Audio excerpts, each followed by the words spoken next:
कोणी 20% काम करते, कोणी 60% काम करते, कोणी 40% पगारावर काम करते. या लोकांना 100% पगार आज नाहीये. आणि जर उपाशी पोटी वर्गात उभा राहून माझा शिक्षक शिकवत असेल तर त्याची मानसिकता काय असेल याचा विचार शासनानं करणं गरजेचं आहे. पण आज शासन याकडे अक्षम्यपणे दुर्लक्ष करतंय. आपण म्हणून जाणून बुजून दुर्लक्ष करतंय.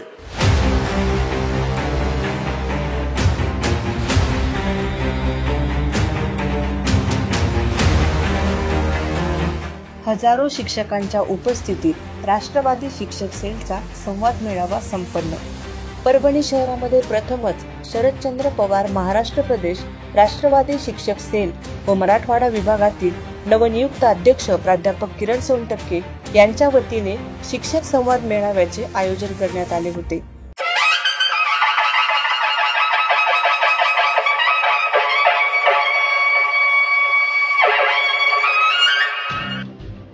दिनांक 25 ऑगस्ट रविवार रोजी हा मेळावा परभणी शहरामध्ये भव्य स्तरावर संपन्न झाला. शिक्षण क्षेत्रातील समस्या, आव्हाने व मागण्या डोळ्यासमोर ठेवून सर्व शिक्षक बांधवांना एक हक्काचे व्यासपीठ उपलब्ध करून देण्यासाठी या मेळाव्याचे आयोजन करण्यात आले होते. मास्तराला पगारले झाले तू काय बघितलं रे दादा येऊन आमचं? तू काय येऊन पाहिलंस आमचं? तू येऊन काय बघितलंस? आमचं काय कुटुंब बघितलं? काय आमची पगार बघितली? काय आमचं तू काम बघितलंस? पण हे आम्ही सांगायचं कोणाला? आमचा शिक्षक बिचारा सोमवार ते शनिवारी खालीमान घालून काम करतो, रविवारी कुटुंबासाठी वेळ द्यावा लागतो. म्हणून ह्या भानगडीत पडत नाही, ह्या कुटाण्यात पडत नाहीत. म्हणून आमचा राजकारण विषय नाही, आम्हाला तो करायचा नाही. फक्त आमच्या एवढ्या मागण्या ज्या आहेत हे न्याय मागण्या आहेत आणि त्या आपण सर्व पूर्ण कराव्या म्हणून आम्ही या संघटनाचा कुटाणा केलाय. नाही तर आम्हाला ह्या गोष्टी करायची गरज नाही. या प्रसंगी संसद रत्न खासदार सुप्रियाताई सुळे यांनी सर्व शिक्षकांशी ऑनलाईन संवाद साधला. दुर्दैव आहे की हे सरकार शिक्षकांच्या बाबतीत आणि शिक्षणाबाबतीत अजिबात गांभीर्याने हे प्रश्न मांडत नाहीये किंवा मांडले तरी ते इलेक्शन सीमित असे असतात. पण मला वाटतं की आजच्या तुमच्या या चर्चेतून खूप चांगली चर्चा दिवसभरात झाली असावी. त्याच्यातून तुम्ही काही सूचना दिल्या तर आपलं सरकार आल्यानंतर, ज्याला काही फार दिवस राहिलेले नाही आहेत, याच्यात जातीने लक्ष घालून या पूर्णपणे म्हणजे या सगळ्या शिक्षण संस्था, शिक्षण चालक आणि शिक्षक ह्याच्या सगळ्यामध्ये जो स्टुडंट आहे, जो विद्यार्थी आहे, तो केंद्रबिंदू ठेवून आपल्याला सगळ्यांना काम करण्याची गरज आहे. प्राध्यापक किरण सोनटक्के यांनी शिक्षकांच्या विविध प्रलंबित मागण्या, समस्यांचा लेखाजोखा प्रास्ताविकातून मांडला. तसेच शिक्षकांच्या विविध मागण्यांचा लेखाजोखा मांडून शिक्षकांच्या प्रश्नांकडे लक्ष वेधले. समान काम समान न्याय असेल किंवा महसूल खात्याला ती गोष्ट लागू आहे, आरोग्य खात्याला ती लागू आहे, मग शिक्षण खात्याला का नाही? हाच आमचा भाबडा प्रश्न या शासनाला आहे.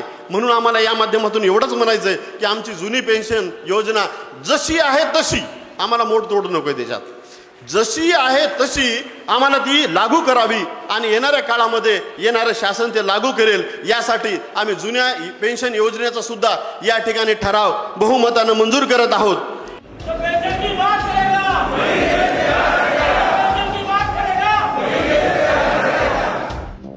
या शिक्षक संवाद मेळाव्यास माजी मंत्री जयप्रकाश दांडेगावकर, आमदार सुरेश वरपुडकर, माजी आमदार विजयराव भांबळे, माजी आमदार व्यंकटराव कदम, माजी आमदार विजयराव गव्हाणे, प्रदेश उपाध्यक्ष भीमराव हत्ती अंबेरे, शहर जिल्हा अध्यक्ष जाकीर अहमद खान, सुशीलाताई मोराळे, राष्ट्रवादी पदवीधर संघटनेचे प्रदेशाध्यक्ष डॉक्टर नरेंद्र काळे, राष्ट्रवादी युवक काँग्रेसचे जिल्हा अध्यक्ष रितेश काळे, महिला जिल्हा अध्यक्ष मनीषा केंद्रे, युवती जिल्हा अध्यक्ष प्रेक्षा भांबळे, जुनी पेन्शन योजनेचे राज्य सचिव गोविंद उगले, जिल्हा सरचिटणीस रमाकांत कुलकर्णी, BR कुणगीर, विकास लंगोटे, भगवान वाघमारे, शिक्षक सेल राज्यस्तरीय अध्यक्ष दिलीप सोनवणे, जिल्हा अध्यक्ष गोपाळ भुसारे, केशवांना दुधाटे, नारायण चौधरी, सौ शीतल सोनटक्के, गोविंद चोरघडे, होगे सदाशिव, गुलाब कदम,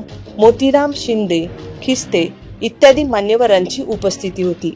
या शिक्षक संवाद मेळाव्यास राष्ट्रवादी काँग्रेस शरदचंद्र पवार पक्षाचे पदाधिकारी, कार्यकर्ते व शिक्षक मोठ्या संख्येने उपस्थित होते. परभणी जिल्ह्यात प्रथमच शिक्षकांसाठी या भव्य दिव्य शिक्षक संवाद मेळाव्याचे आयोजन करण्यात आले होते. सुमारे 5,000 शिक्षक बंधू भगिनी या संवाद मेळाव्यास उपस्थित होते. कार्यक्रमाचे सूत्रसंचालन प्राध्यापक सुभाष ढगे यांनी केले. समारोपानंतर सर्व शिक्षक बंधू भगिनींसाठी सुरुची भोजनाची व्यवस्था करण्यात आली होती. या भव्य शिक्षक संवाद मेळाव्याच्या यशस्वी आयोजनासाठी मराठवाडा विभाग अध्यक्ष प्राध्यापक किरण सोनटक्के यांचे संपूर्ण मराठवाड्यात विशेष कौतुक होत आहे.